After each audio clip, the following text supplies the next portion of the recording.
ആളുകളിലും രാവിലെ എണീക്കുന്ന സമയത്ത് തന്നെ അമിതമായിട്ടുള്ള ക്ഷീണം കണ്ടുവരാറുണ്ട്. അതുപോലെ അവർക്ക് തുടർച്ചയായിട്ട് ഇൻഫെക്ഷൻസ് വന്നു പോവുകയും അതുപോലെ തലവേദന ഉണ്ടാവുക അല്ലെങ്കിൽ തലപെരുപ്പ് ഉണ്ടാവുക, എന്ത് കാര്യങ്ങൾ ചെയ്യുന്നതിലാണെങ്കിൽ കോൺസെൻട്രേഷൻ ഇല്ലാത്തൊരവസ്ഥ. പല ആളുകൾക്കും രാവിലെ കഴിക്കുന്ന ബ്രേക്ക്ഫാസ്റ്റിന് പകരമായിട്ട് ഒന്നോ രണ്ടോ ഏത്തപ്പഴം എടുത്തതിലേക്ക് കുറച്ച് നമ്മൾ നെയ്യ് ചേർത്തിട്ട് അതിലേക്ക് ഒരല്പം തേനും കൂടെ ചേർക്കുകയാണെങ്കിൽ നിങ്ങൾ ഒരു മാസക്കാലം ഞാൻ നേരത്തെ പറഞ്ഞ പോലെ ഫിഷ് ആണെങ്കിലും മുട്ടയാണെങ്കിലും അതുപോലെ തന്നെ ഇലക്കറികളാണെങ്കിലും ഡേറ്റ്സ് ആണെങ്കിലും പാലാണെങ്കിലും ഒക്കെ കഴിച്ചിട്ട് വ്യത്യാസം വരുന്നില്ല എങ്കിൽ നിങ്ങൾ തീർച്ചയായിട്ടും ഒരു ബ്ലഡ് ടെസ്റ്റ് നടത്തിയിട്ട് മറ്റെന്തെങ്കിലും അസുഖങ്ങളുണ്ടോ എന്നുള്ളത് ചെക്ക് ചെയ്യേണ്ടതാണ്. ഹലോ എവരിവൺ, നമസ്കാരം. ഞാൻ ഡോക്ടർ നസ്ല. പല ആളുകളിലും രാവിലെ എണീക്കുന്ന സമയത്ത് തന്നെ അമിതമായിട്ടുള്ള ക്ഷീണം കണ്ടുവരാറുണ്ട്. അതുപോലെ അവർക്ക് തുടർച്ചയായിട്ട് ഇൻഫെക്ഷൻസ് വന്നു പോവുകയും അതുപോലെ തലവേദന ഉണ്ടാവുക അല്ലെങ്കിൽ തലപെരുപ്പ് ഉണ്ടാവുക, എന്ത് കാര്യങ്ങൾ ചെയ്യുന്നതിലാണെങ്കിൽ കോൺസെൻട്രേഷൻ ഇല്ലാത്തൊരവസ്ഥ, കയ്യിലേക്കും കാലിലേക്കും ഒക്കെ വേദന തോന്നുക, ഉറക്കം പ്രോപ്പർ അല്ലാതിരിക്കുക എന്നുള്ള പ്രശ്നങ്ങളൊക്കെ ഉണ്ടാവാറുണ്ട്. ഇങ്ങനെയൊക്കെ നിങ്ങൾക്ക് പ്രശ്നങ്ങൾ കണ്ടുവരുന്നുണ്ടെങ്കിൽ നിങ്ങൾക്ക് ചിലപ്പോൾ രക്തക്കുറവിൻ്റെ പ്രശ്നമായിരിക്കാം, അല്ലെങ്കിൽ വിളർച്ച ഉണ്ടാവുമെന്ന് പറയാം. അപ്പം പ്രായഭേദമന്യേ പല ആളുകളിലും കണ്ടുവരുന്ന പ്രശ്നമാണ് ഈ വിളർച്ച അല്ലെങ്കിൽ രക്തക്കുറവ് എന്നൊക്കെ പറയുന്നത്. ഇത് പല കാരണങ്ങൾ കൊണ്ടും ഉണ്ടാവാം. നമ്മൾ സാധാരണയായിട്ട് ഒരു ബ്ലഡ് ടെസ്റ്റ് ചെയ്യുന്ന സമയത്ത് നമ്മൾ ശ്രദ്ധിച്ചിട്ടുണ്ടാവും, അതിൽ WBC, RBC, ഹീമോഗ്ലോബിൻ എന്നൊക്കെ പറയുന്നതിൻ്റെ അളവിലൊക്കെ ഉള്ള വേരിയേഷൻസ്. ഇപ്പോൾ നമ്മുടെ ഈ ചുവന്ന രക്താണുക്കളിലോ അല്ലെങ്കിൽ ശീതരക്താണുക്കളിലോ അല്ലെങ്കിൽ ഹീമോഗ്ലോബിനിലൊക്കെ വരുന്ന വേരിയേഷൻ കൊണ്ട് നമ്മുടെ ശരീരത്തിൽ ഈ പറയുന്ന ലക്ഷണങ്ങളൊക്കെ കണ്ടുവരാറുണ്ട്. അപ്പോൾ ഇന്നത്തെ വീഡിയോയിലൂടെ ഞാൻ പറയാൻ പോകുന്നത് വിളർച്ച ഉണ്ടാകുന്നത് അല്ലെങ്കിൽ രക്തക്കുറവ് ഉണ്ടാകുന്നത് എന്തൊക്കെ കാരണങ്ങൾ കൊണ്ടാണെന്നും അതുപോലെ അതൊക്കെ നമുക്ക് വീട്ടിൽ നിന്ന് തന്നെ എങ്ങനെ സിമ്പിളായിട്ട് മാനേജ് ചെയ്യാമെന്നുള്ളതാണ്. ഇപ്പോൾ രക്തക്കുറവ് എന്ന് പറയുകയാണെങ്കിൽ പല കാരണങ്ങൾ കൊണ്ട് നമ്മുടെ ശരീരത്തിൽ ഉണ്ടാകാറുണ്ട്.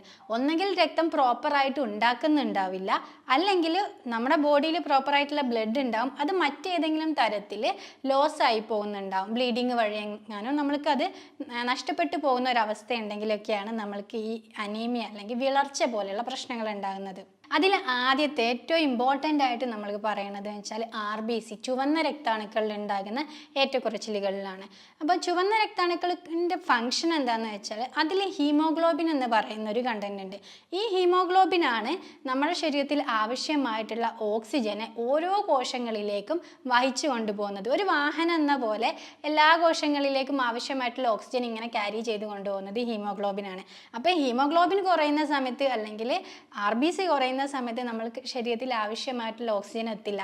കോശങ്ങളിൽ ഓക്സിജൻ എത്താത്ത കാരണമാണ് നമ്മൾക്ക് ഇടയ്ക്കിടയ്ക്ക് തലവേദന ഉണ്ടാകുന്നത്, തല കറങ്ങുന്നത്, ചിലർക്ക് ചെവിയിലേക്കാണെങ്കിലും ഒരു പിരിമുറുക്കം പോലെ തോന്നുന്നത്, എന്തെങ്കിലും സൗണ്ട് കേൾക്കുന്ന പോലെ തോന്നുക, അല്ലെങ്കിൽ പെട്ടെന്ന് തന്നെ ഒരു ക്ഷീണം വന്ന പോലെ മാസങ്ങളോളം ക്ഷീണം ഉണ്ടാവുക എന്നൊക്കെ പറയുന്നത് ഈ ഒരു കാരണം കൊണ്ടാണ്. ചില ആളുകളിലാണെങ്കിൽ ഈവൻ കാലിലേക്ക് ചെറിയ തരത്തിൽ നീരുണ്ടാവുന്നത് പോലും ഈ നീർക്കെട്ട് പോലെ തോന്നുന്നതൊക്കെ നമ്മൾക്ക് ഈ ഒരു WBC അല്ലെങ്കിൽ RBC ഒക്കെ കുറയുന്ന കാരണമാണ്.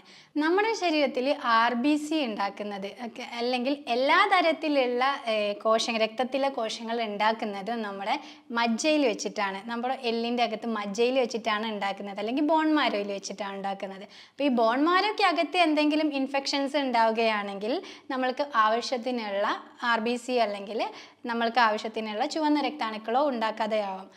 ആ ഒരു ഇൻഫെക്ഷൻ എന്ന് പറയുന്നത് ചിലപ്പോൾ നമ്മൾക്ക് കണ്ടിന്യൂസ് ആയിട്ട് വരുന്ന ഇൻഫെക്ഷനുകളാവാം, അല്ലെങ്കിൽ വൈറ്റമിൻ B12 ഡെഫിഷ്യൻസി ആവാം, ഫോളിക് ആസിഡിൻ്റെ ഡെഫിഷ്യൻസി ആവാം, അയണിൻ്റെ ഡെഫിഷ്യൻസി എല്ലാം ആവാം. ഈ ഡെഫിഷ്യൻസി ഒക്കെ ഉണ്ടെങ്കിൽ നമുക്ക് പ്രോപ്പറായിട്ടുള്ള രക്താണുക്കൾ ഉൽപ്പാദിക്കപ്പെടില്ല. അല്ലെങ്കിൽ നമുക്ക് പ്രോപ്പറായിട്ട് ഉൽപ്പാദനം നടക്കുന്നുണ്ട്, പക്ഷേ അത് ബ്ലീഡിങ് വഴി പുറത്തു പോവുകയാണെങ്കിലും നമ്മൾക്ക് ഈ ക്ഷീണം അനുഭവപ്പെടാം.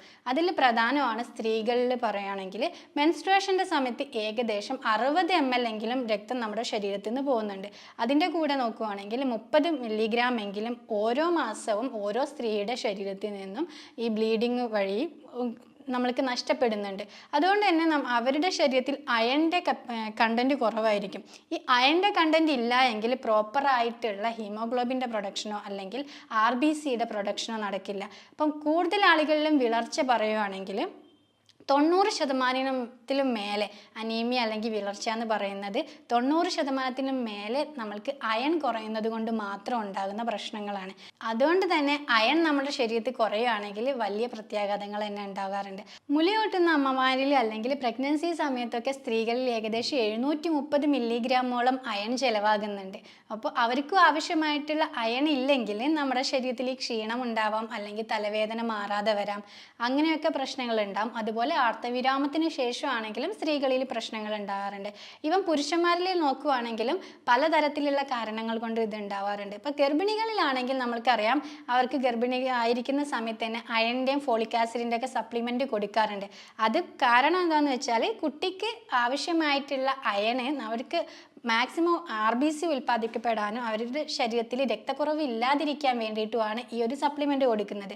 അതുപോലെ തന്നെ ഈ ഒരു കാരണങ്ങളല്ലാതെ നമ്മുടെ ശരീരത്തിൽ അയൺ, അതുപോലെ ഫോളിക് ആസിഡ്, ഫോളേറ്റ് അല്ലെങ്കിൽ ആവശ്യമായിട്ടുള്ള ന്യൂട്രിയൻസ് ഒക്കെ നമ്മൾക്ക് അബ്സോർബ് ചെയ്യുന്നത് നമ്മുടെ കുടലുകളിൽ വെച്ചിട്ടാണ്. അപ്പോൾ കുടലുകളിൽ എന്തെങ്കിലും തരത്തിലുള്ള ഇൻഫെക്ഷൻസ് ഉണ്ടെങ്കിൽ അല്ലെങ്കിൽ എന്തെങ്കിലും തരത്തിൽ അത് അബ്സോർബ് ചെയ്യാൻ പറ്റാത്ത തരത്തിലുള്ള പ്രശ്നങ്ങൾ ഉണ്ടെങ്കിലും നമ്മൾക്ക് രക്തക്കുറവ് അല്ലെങ്കിൽ അനീമിയ പോലെയുള്ള പ്രശ്നങ്ങൾ ഉണ്ടാവാറുണ്ട്.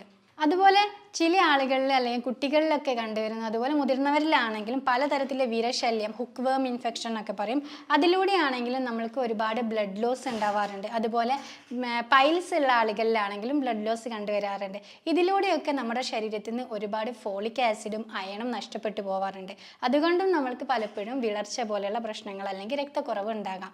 അപ്പോൾ രക്തക്കുറവ് ഉണ്ടാകാനുള്ള കാരണങ്ങളൊക്കെ ഇതാണ്. അപ്പോൾ ഇനി ഇതെങ്ങനെയാണ് മാനേജ് ചെയ്യാന്നുള്ളത് നോക്കാം. നമ്മൾക്ക് സാധാരണയായിട്ട് മാനേജ് ചെയ്യാന്ന് പറയുന്നത് നമ്മൾ കഴിക്കുന്ന ഭക്ഷണങ്ങളിലൂടെയാണ്. അപ്പോൾ അതിൽ ആദ്യത്തെ തന്നെ പറയുന്നത് അയൺ ഡെഫിഷ്യൻസി കുറയ്ക്കാൻ വേണ്ടിയിട്ടുള്ളതാണ്.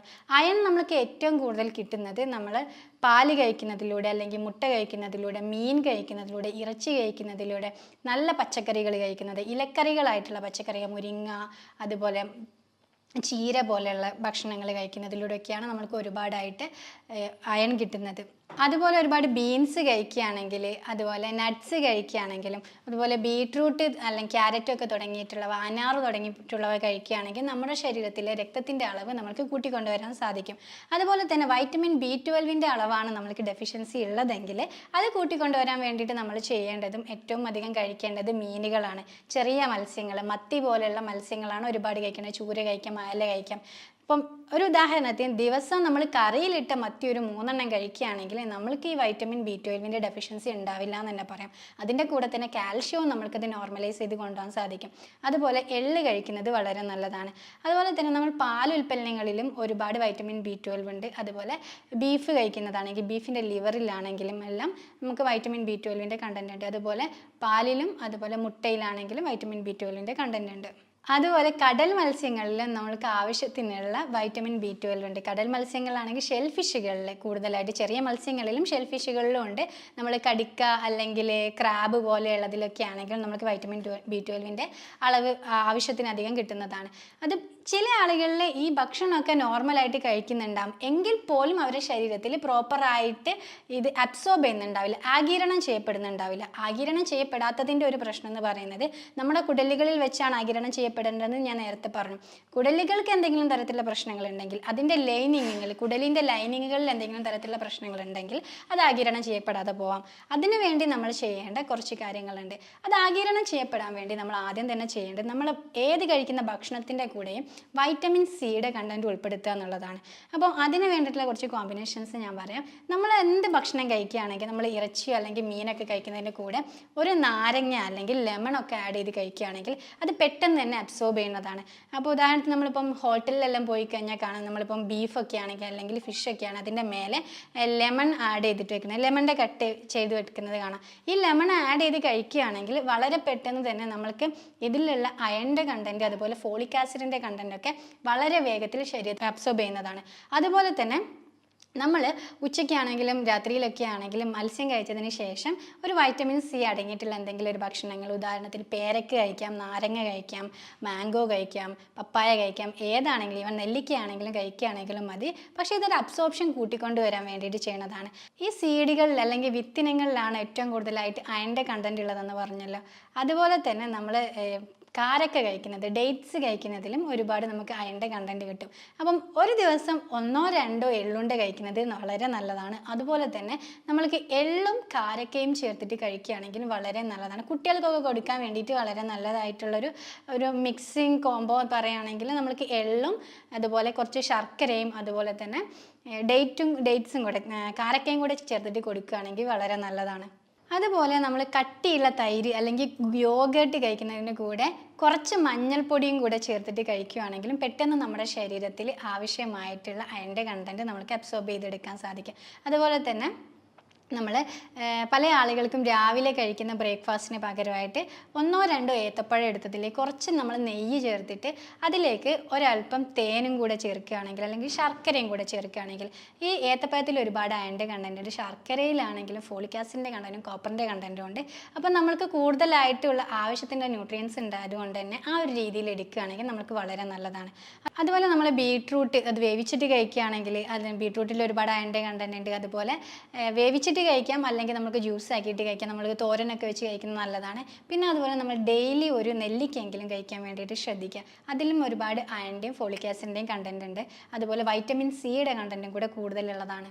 പിന്നെ നമ്മൾ പച്ചക്കറികൾ കഴിക്കുന്ന ഇലക്കറികളൊക്കെ കഴിക്കുന്ന സമയത്ത് ശ്രദ്ധിക്കേണ്ട കാര്യം, അതിലൊരല്പം നാരങ്ങ ചേർത്തിട്ട് കഴിക്കുകയാണെങ്കിൽ നമ്മൾക്ക് ഈ ഒരു അബ്സോർപ്ഷൻ പ്രോപ്പറായിട്ട് നടക്കും. അപ്പോൾ ഇത്രയും കാര്യങ്ങളൊക്കെയാണ് നമ്മൾ ഭക്ഷണത്തിൽ ശ്രദ്ധിക്കേണ്ടതെന്ന് പറയുന്നത്. അതുപോലെ ഭക്ഷണത്തിന് ശേഷം ഉച്ചയ്ക്ക് ലഞ്ചിനൊക്കെ ശേഷം നമ്മൾക്ക് ചെയ്യാൻ പറ്റുന്നതാണ് കുറച്ച് തൈര് കഴിക്കുക എന്നുള്ളത്. അത് നമ്മുടെ കുടലിൻ്റെ ആരോഗ്യം പ്രോപ്പറാക്കി നിർത്താൻ വേണ്ടിയിട്ടുള്ളതാണ്. അതുപോലെ തന്നെ നമുക്ക് ഡൈജഷൻ പ്രോപ്പർ അല്ലാത്ത ആളുകളാണെങ്കിൽ ഒരു ഭക്ഷണത്തിന് ശേഷം ഒരു ഗ്ലാസ് വെള്ളത്തിൽ അല്ലെങ്കിൽ ഒരു ഹാഫ് ഗ്ലാസ് വെള്ളത്തിലേക്ക് half teaspoon apple cider vinegar കൂട്ടി കഴിക്കുകയാണെങ്കിലും നമ്മുടെ കുടലിൻ്റെ ആരോഗ്യം ഒന്ന് പ്രോപ്പർ ആവാനും അവർക്ക് ഡൈജഷൻ പ്രശ്നമുള്ള അല്ലെങ്കിൽ ദഹനം പ്രോപ്പർ അല്ലാത്ത ആളുകൾക്ക് ഇത് സഹായിക്കുകയും കൂടെ ചെയ്യും. ഇങ്ങനെയൊക്കെയാണ് നമ്മളിത് മാനേജ് ചെയ്യാൻ വേണ്ടിയിട്ട് ശ്രദ്ധിക്കേണ്ട കാര്യങ്ങളെന്ന് പറയുന്നത്. പക്ഷേ പലപ്പോഴും നമ്മളൊരു ബ്ലഡ് ടെസ്റ്റിലൂടെ ആയിരിക്കും നമുക്ക് രക്തക്കുറവുണ്ട് എന്നുള്ളത് അറിയാറുള്ളത്. അപ്പോൾ നമ്മൾ രക്തം ടെസ്റ്റ് ചെയ്യുകയാണെങ്കിൽ നമ്മൾ RBC ചെക്ക് ചെയ്യുന്നതിലോ അല്ലെങ്കിൽ ഹീമോഗ്ലോബിൻ ചെക്ക് ചെയ്യുക, അതുപോലെ സീറം ഫെറിറ്റിനാണ് നമ്മൾ അയൺ കണ്ടൻറ്റ് പ്രോപ്പർ ആണോ എന്ന് അറിയാൻ വേണ്ടിയിട്ട് ചെക്ക് ചെയ്യേണ്ടത്. അതുപോലെ ഒരുപാട് തരം ടെസ്റ്റുകളുണ്ട്, RW പോലെയുള്ള ഒരുപാട് ടെസ്റ്റുകളുണ്ട്. ആ ടെസ്റ്റുകളൊന്നും ഇല്ലെങ്കിൽ പോലും നമ്മൾക്ക് വീട്ടിലിരുന്ന് തന്നെ നിങ്ങൾക്ക് രക്തക്കുറവുണ്ടോ അല്ലെങ്കിൽ വിളർച്ചയുണ്ടോ എന്നുള്ളത് അറിയാൻ വേണ്ടിയിട്ടുള്ള കുറച്ച് ഈസി ആയിട്ടുള്ള മെത്തേഡുകൾ അല്ലെങ്കിൽ രോഗലക്ഷണങ്ങളാണ് ഞാൻ പറയാൻ പോകുന്നത്. അതിൽ ആദ്യത്തെ, നിങ്ങൾ നോർമലി ഡോക്ടറിനെ കാണിക്കാൻ വേണ്ടി പോകുന്ന സമയത്ത് അവർ പലപ്പോഴും നിങ്ങളുടെ കൈ പിടിച്ച് നോക്കിയിട്ട് പ്രസ് ചെയ്ത് നോക്കിയിട്ട് നിങ്ങൾക്ക് രക്തക്കുറവുണ്ടെന്ന് പറയുന്നത് കണ്ടിട്ടുണ്ടാകും. അതെങ്ങനെയാണെന്ന് വെച്ചാൽ അതൊരു കാപ്പിലറി ഫില്ലിംഗ് എന്ന് പറയുന്ന ഒരു മെത്തേഡാണ്. അതെന്ന് വെച്ചാൽ നമ്മൾ സാധാരണയായിട്ട് ഇവിടെ പ്രസ് ചെയ്ത് കഴിയുമ്പോൾ നമ്മൾക്ക് അവിടെയുള്ള രക്തം മാറിയിട്ട് ഒരു വൈറ്റ് കളറിലായിട്ട് വരും. ആ വൈറ്റ് കളർ മാറാൻ വേണ്ടിയിട്ട് എടുക്കുന്ന സമയത്ത് കൈ വിട്ട് കഴിഞ്ഞാൽ എടുക്കേണ്ട സമയം എന്ന് പറയുന്നത് 1-2 സെക്കൻഡിനുള്ളിൽ അത് അവിടെ ഫില്ല് ചെയ്ത് നമുക്ക് റെഡ് കളർ തിരിച്ചു വരുന്നതാണ്. അപ്പോൾ അതിനധികമായിട്ട് 2-3 സെക്കൻഡിൽ കൂടുതൽ, പക്ഷേ മാക്സിമം 2 സെക്കൻഡാണ്. 2 സെക്കൻഡിന് മേലെ ആവുകയാണെങ്കിൽ 3-4 സെക്കൻഡൊക്കെ എടുത്തിട്ടാണ് നിങ്ങൾക്ക് ആ ഒരു ഫില്ലിങ് നടക്കുന്നതെങ്കിൽ ആ റെഡ് കളർ തിരിച്ചു വരുന്നുണ്ടെങ്കിൽ നിങ്ങൾക്ക് വിളർച്ചയുള്ള ലക്ഷണങ്ങളാവാം.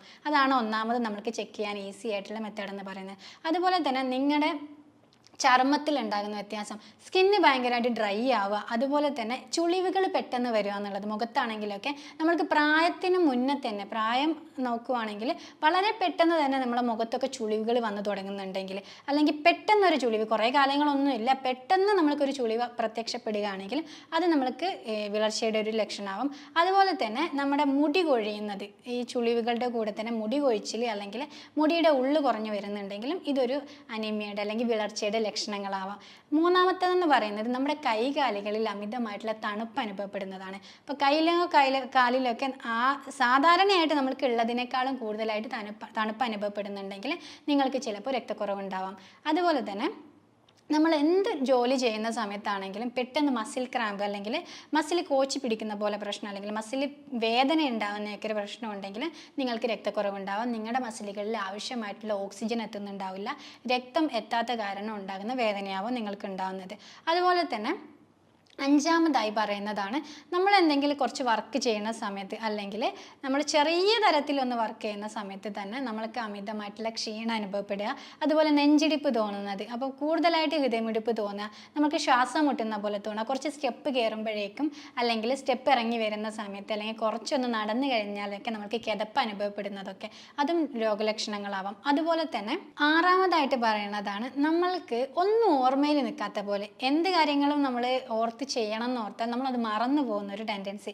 അതിൻ്റെ കൂടെ തന്നെ തലവേദന വിട്ടുമാറാതെ വരും. അത് അധികമായിട്ടുള്ള ഭയങ്കര തലവേദന, മൈഗ്രെയിൻ ഒന്നും പോലെയുള്ള തലവേദന ആയിരിക്കില്ല.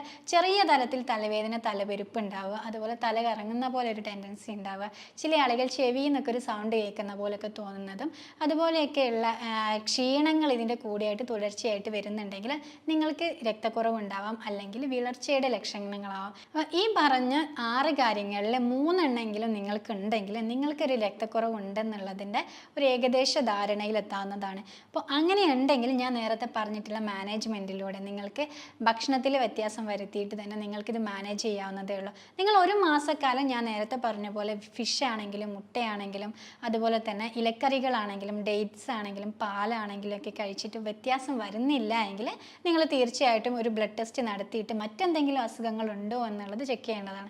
കാരണം നമ്മൾക്ക് ഒരു മാസം കൊണ്ട് തന്നെ നമ്മൾക്ക് നമ്മുടെ ശരീരത്തിൽ ഉണ്ടാകുന്ന ഈ മാറ്റങ്ങളൊക്കെ തിരുത്തി കൊണ്ടുവരാം, നമുക്ക് മാനേജ് ചെയ്യാൻ സാധിക്കുന്നതേ ഉള്ളൂ. അപ്പോൾ ഇത് മാനേജ് ചെയ്യാൻ പറ്റുന്നില്ല എങ്കിൽ നിങ്ങൾക്ക് മറ്റെന്തെങ്കിലും തരത്തിൽ നിങ്ങൾ ട്രീറ്റ് ചെയ്ത് മാറ്റേണ്ട അസുഖങ്ങൾ ഉണ്ടാവുന്നതാണ്.